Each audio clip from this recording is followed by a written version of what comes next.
Hi student, GIT का online class में आप लोग का स्वागत है। और आज के क्लास को जानने वाले हैं पेज लेआउट में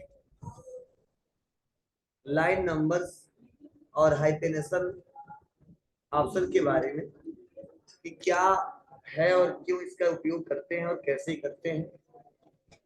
तो देखो, आपको नाम से पता चल रहा लाइन नंबर, ठीक है। आप जो नोट्स बनाए हो, जो आपने डाटा बनाया है, उसका नंबरिंग देना है तो उसके लिए लाइन नंबर का इस्तेमाल करते हैं। लेकिन आप पहले बताइए, क्या इससे पहले हमने कोई टॉपिक बताया है लाइन नंबर का? बोलो। अगर यह जो ऑप्शन हम पढ़ाने वाले हैं, साथ रहिए, जो ऑप्शन हम पढ़ाने वाले हैं उसको छोड़ के कोई ऐसा हमने ऑप्शन पढ़ाया है जिससे लाइन नंबरिंग दिया जा सकता है? बोलो, कौन सा ऑप्शन?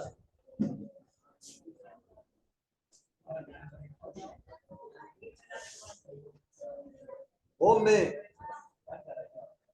चलो होम में आ गए। और कहां पे?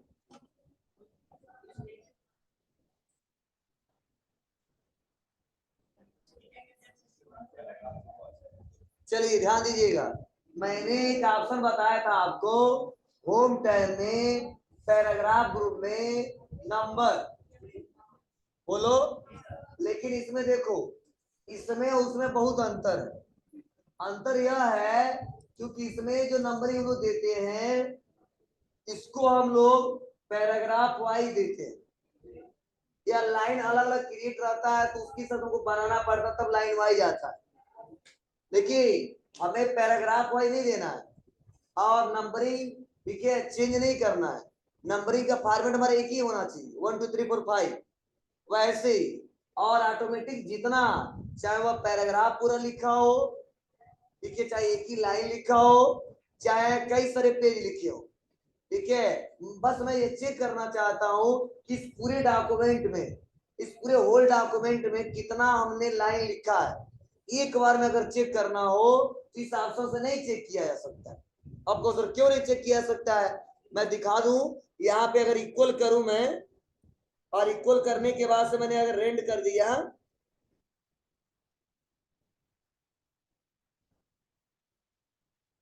और ब्रैकेट को ओपन किया और मैंने यहाँ पे कुछ दे दिया 50 और इंटर दबा दिया, 3 3 6,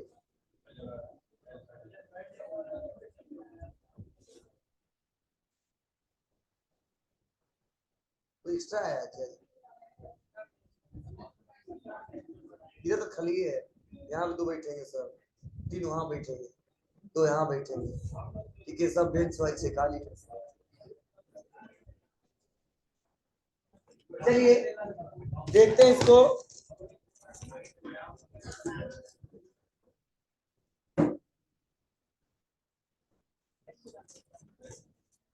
तो मैं यहाँ पे आता हूँ और देखो, मैं दबाता हूँ, कंट्रोल ए कर दिया, और कंट्रोल ए करने के बाद नंबरिंग पे आता हूँ। देखो क्या हुआ है,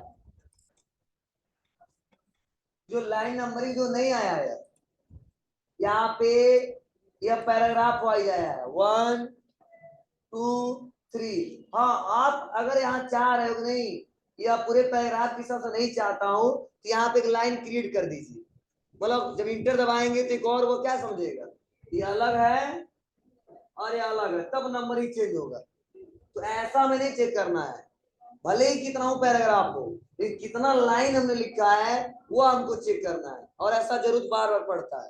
तो उसके लिए इसका यूज ना करके हम करते हैं, यहाँ पे कहीं क्लिक, कहीं क्लिक करो, और क्लिक करने के बाद आ जाओ पेज लेआउट पे और आ जाइए लाइन नंबर पे।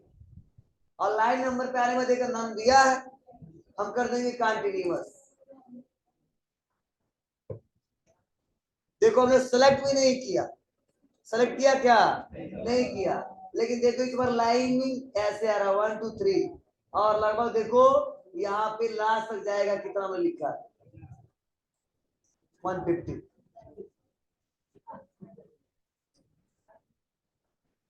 हमने इतना लाइन टाइप किया है, समझ बात है आपको। चलो तो ये तरीके हैं, लेकिन इसमें और भी ऑप्शन दिए गए, उन ऑप्शनों का यूज करके आप सिस्टमेटिक तरीके से लाइन नंबरिंग दे सकते हो। जैसे अगर हमने कंटिन्यूअस किया तो क्या हो रहा है, एक पेज है तो भी नंबरिंग दे रहा है, 10 पेज है तो भी नंबरिंग दे रहे हैं। लेकिन अगर मैं कर दूं रीस्टार्ट ईच पेज, तो हर एक पेज पर नंबरिंग 1 से स्टार्ट होगा, ठीक है। मगर 10 पेज है तो देखो 150 यहाँ पे आया है, तो एक पेज पे जितना नंबरिंग आने वाला उतना ही आएगा। जैसे मैंने कर दिया यहाँ पे रीस्टार्ट ईच पेज, तो देखो 33 ही आया, लेकिन अभी कितना दिख रहा था 150। क्यों ऐसा आया है, क्योंकि हर एक पेज पे नंबरिंग 1 से स्टार्ट हुआ है। और ऐसा भी जरूरत पड़ जाता है कि अगर मैं 10 पेज बनाया हूं, लेकिन पहले पेज पे कितना लाइन लिखा हूं, दूसरे पे कितना लिखा हूं, तीसरे पे कितना लिखा हूं, चौथे पे कितना लिखा हूं, अगर ऐसा जरूरत पड़ जाता है तो लिख दीजिए, आपको नंबरिंग देने की जरूरत भी नहीं है, आप एक बार वो ऑप्शन क्लिक कर दोगे तो आ जाएगा। हो सकता है ऐसा नहीं जी, आता ही आता है, मुझे नोट्स बनाने के लिए दे दिया गया, किसी पे हमने 10 लाइन लिखा, किसी पे 20 लाइन लिखा, किसी पे 5 ही लाइन लिखा, अभी अधूरा अधूरा है, कुछ मैटर मिल रहा है, बढ़ा रहे हैं, कुछ छोड़ रहे हैं, कुछ डिलीट कर रहे हैं। तो ऐसे हमको चेक करना है कि पहले पेज पे कितना हमने लिखा है, दूसरे पे कितना लिखा है, तो आप लोग रीस्टार्ट इस पेज का इस्तेमाल करोगे।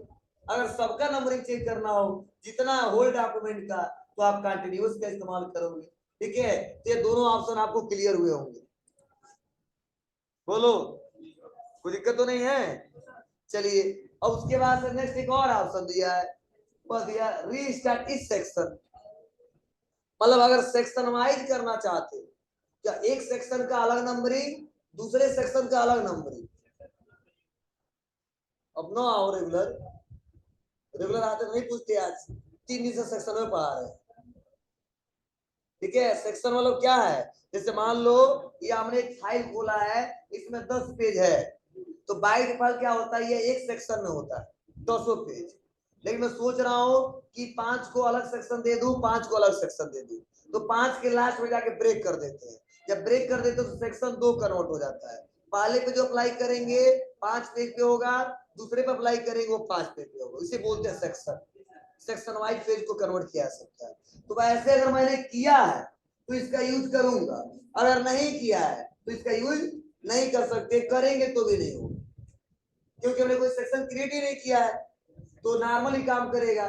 तो चलो मैं सेक्शन पहले क्रिएट करके दिखाता हूं, तब कर देते हैं नन, और कहीं दे देते हैं सेक्शन ब्रेक।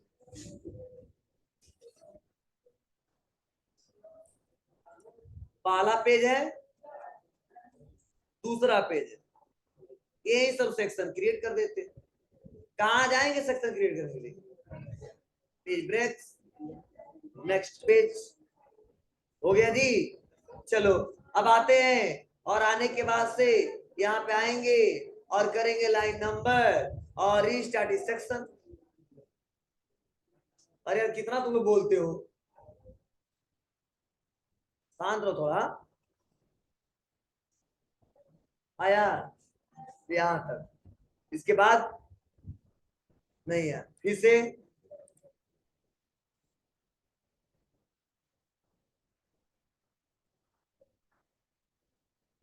तो आपको सेक्शन वाइज करना पड़ेगा, ऐसा जरूरत पड़ता है तो करिएगा, नहीं आता तो बात ही नहीं। तो ये लगभग चारों ऑप्शन क्लियर हुए होंगे आप, ठीक है। अब देखो कई लोग के मन में ये भी सवाल चल रहा होगा कि सर मान लीजिए यहाँ पे वो क्या रहा है, नंबरिंग तो पूरा कंटिन्यू यहाँ से दे रहा है, लेकिन बीच में 2-3 लाइन ऐसा जो छोड़ना नहीं, नंबर ही देना। जैसे मान लो 1 2 3 लिखा, और ये जो हमारा 3 लाइन है इसका नंबर ही नहीं देना किसी कारणवश, या कोई हेडिंग है हमारा, या कुछ इंफॉर्मेशन लिखा है लेकिन नंबर ही नहीं देना चाहते हैं, वो इससे रिलेटेड यहाँ से स्टार्ट हो रहा है, तो जिसको छोड़ना है आप उसको सेलेक्ट कर लीजिए। तो यहाँ पे मैंने यहाँ पे 2 लाइन का नंबर ही नहीं देना है, चौथा और पांचवा। अब ऐसा मत समझना कि चौथा और पांचवा गायब हो जाएगा, नहीं, फिर से कंटिन्यूस यहाँ करेगा, क्या 3 है ना, 4 से कंटिन्यूस यहाँ पे हो जाएगा। मतलब ये बीच में नंबरिंग गड़बड़ नहीं होगी, बस इसका नंबरिंग नहीं अप्लाई होगा, इसको नंबरिंग नहीं देंगे हम, ठीक है। तो उतना सेलेक्ट करेंगे और आ जाएंगे लाइन नंबर पे, सरप्रेस फॉर करेंट पैराग्राफ पे क्लिक करेंगे, हमारा ना, तो ऐसे है। अगर इसको भी नहीं देना है तो ये पैराग्राफ वाइज लेके चल रहा है, पैराग्राफ दिया है ना, देखिए तो पैराग्राफ वाइज लेके चल रहा है। बस सिंगल एक लाइन ले तो देखो कैसे काम कर रहा है। ये पैराग्राफ में लिखा है, पूरे पैराग्राफ को छोड़ के रखेगा। ठीक है, तो ये ऐसे जिसमें जिस पैराग्राफ को आपको छोड़ने हैं ना, तो वहां पे इसका प्रयोग कर सकते हैं। ऐसा आ जाता है कभी कभी। ठीक है, तो आप लोग करिएगा। और लास्ट लाइन नंबर ऑप्शन, जैसे कई लोगों को जरूर पड़ता है कि जो लाइन नंबर दूंगा मैं, वो 1 से नहीं दूंगा, मैं 10 से दूंगा। ठीक है, या 5 से दूंगा, या 4 से दूंगा। तो जब नंबरिंग अपने हिसाब से देना होता है, ठीक है, तो उसके लिए लाइन नंबर ऑप्शन का प्रयोग करते हैं। पर अपने रिक्वायरमेंट के आधार पे स्टार्टिंग कहां से करना है, और ऐसा जरूरत बार बार पड़ता है। ठीक है, कोई लिस्ट बनाते थे, मान लो पहले जब काम किए थे तो 10 तक बना लिए थे, फिर से जब दोबारा हम काम करने गए थे उसके बाद उसे आगे बनाना था।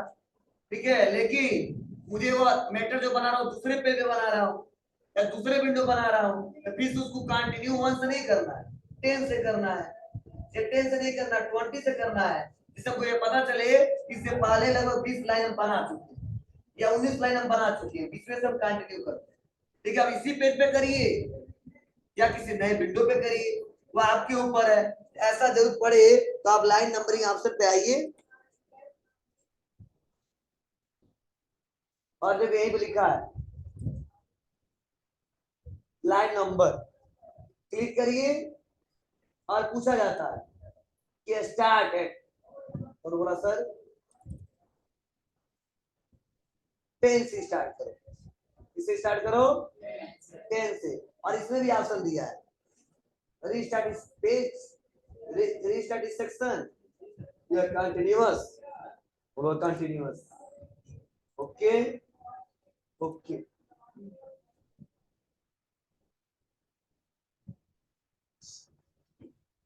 आ रहा 10 से, बोलिए। तो अपने हिसाब से यहाँ नंबरिंग सेट करना हो, इसी के अंदर आना लाइन नंबर ऑप्शन पे, और वहां से सेट करके देख सकते हैं। यहाँ तक किसी को कोई दिक्कत है, कोई क्वेश्चन तो पूछिए।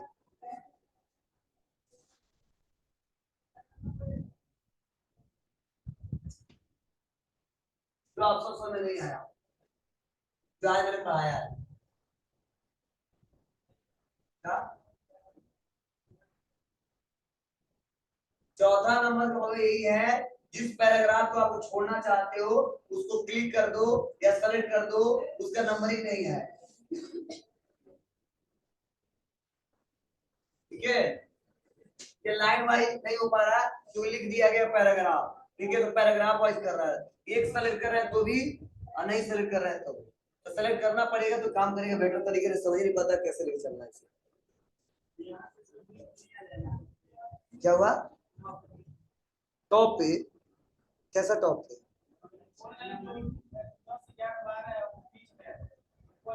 वो कौन सा नंबर है?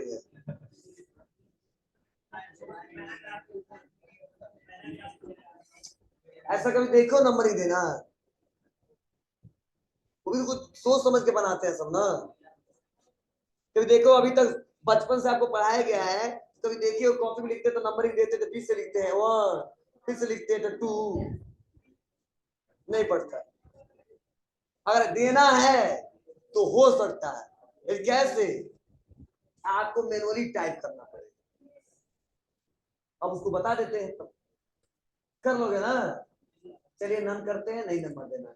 अगर तुम चाहते हो देना रियल में, आप चाहते हो तो इसको सेलेक्ट करिए, थोड़ा जगह दीजिए, क्लिक करिए, फिर होम पे आइए, इंक्रीज करिए इसको, इंटेंट को कहाँ देना है, लिखो 1, फिर से बीच में आ जाओ, इंटर दबाओ, फिर से इंक्रीज करो 2 करो। ठीक है,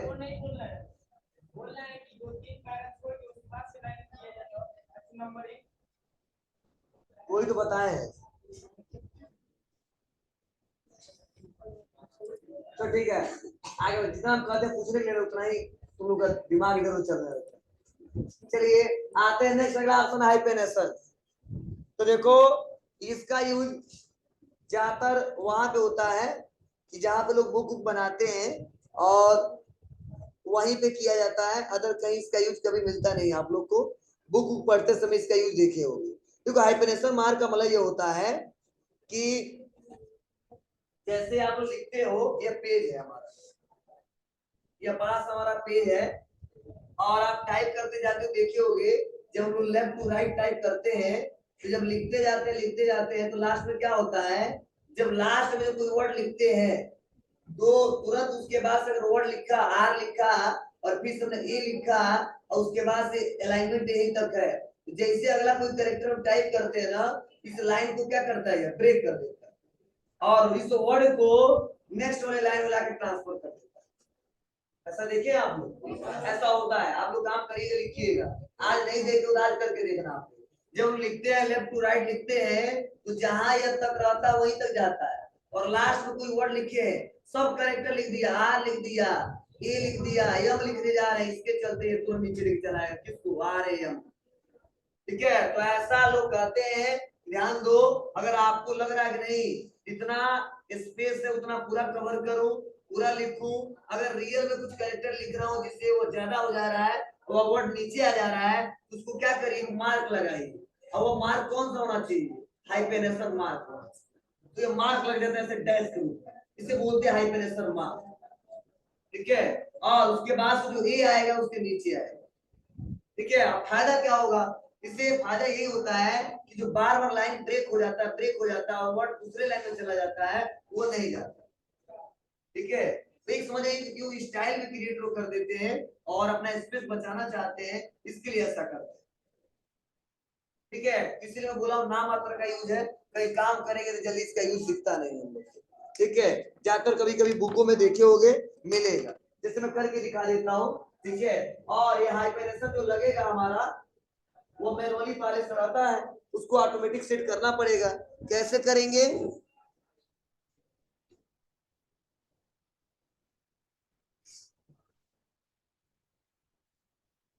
चलो साइज थोड़ा बड़ा करते हैं, और मैं लिख रहा हूं यहाँ पे tab tab tab tab tab, last में जा रहा हूं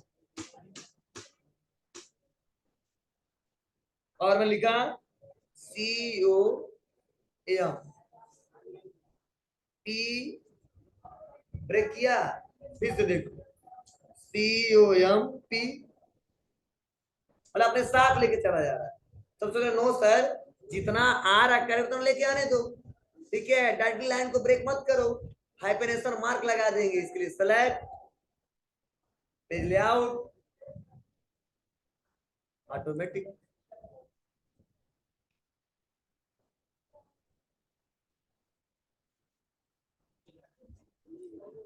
करेगा काम, परेशान मत हो।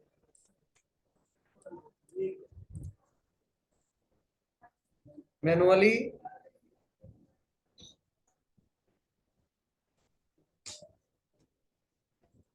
पहले देखते हैं मैनुअली है कि मैनुअल है तो ठीक है।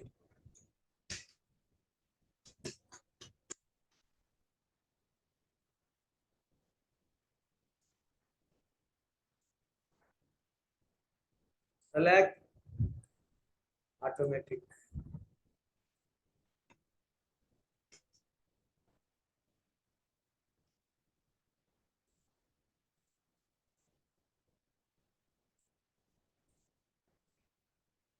दिख रहा है। कभी कभी ऐसा ही आता है, लेकिन देखो अभी मैं साइज को बड़ा कर दूंगा ना, इतना ज्यादा बड़ा हो जाएगा कि ये करेक्टर भी इसके बाहर चले जाएंगे। देखो यहां से नीचे आ जाएगा। तो ऐसा ब्रेक करने के लिए इसका ज्यादा इस्तेमाल करते हैं, सिंपल है। कैसे काम कर रहा है जी, सेलेक्ट करके बस मैंने क्या किया है, ऑटोमेटिक किया, कुछ नया चेंजिंग नहीं किया है। हाँ, जब पेज पे कई बार इधर उधर मैंने कर दिया था, इसीलिए वो काम नहीं कर रहा था, क्योंकि दूसरा ऑप्शन को यूज ही नहीं मैंने किया है। यहाँ पे गया हूँ और जाने के बाद मैंने क्या कर दिया, यह जो नॉन था ऐसे आ गया है, और जाने के बाद क्या किया मैंने, ऑटोमेटिक कर दिया हूँ, तो ऐसे आ गया, हो जाएगा। ये कभी कभी किसी पैराग्राफ में किसी लाइन में आता है, और इसके बाद जितना ऐसा पढ़े बताना नहीं, पैराग्राफ भी पढ़े, अरेंज ऑप्शन भी पढ़े। आपको सर कहाँ पढ़े हो याद दिला दो, तो पैराग्राफ हमें स्पेसिंग पढ़ा दिए थे, इंडेंट को घटाना बढ़ाना भी बता दिए थे, position, wrap tags, forward, backward, selection pen, alignment सब पढ़ाए थे। कब? पिक्चर में शिफ्ट। इसीलिए अगला हमारा आज का मेन टॉपिक है वह है रेफरेंस टैब में टेबल ऑफ कंटेंट्स। चलिए, तो टेबल ऑफ कंटेंट्स में हम पढ़ा दिए हम, ठीक है। कब पढ़ाया था याद करो?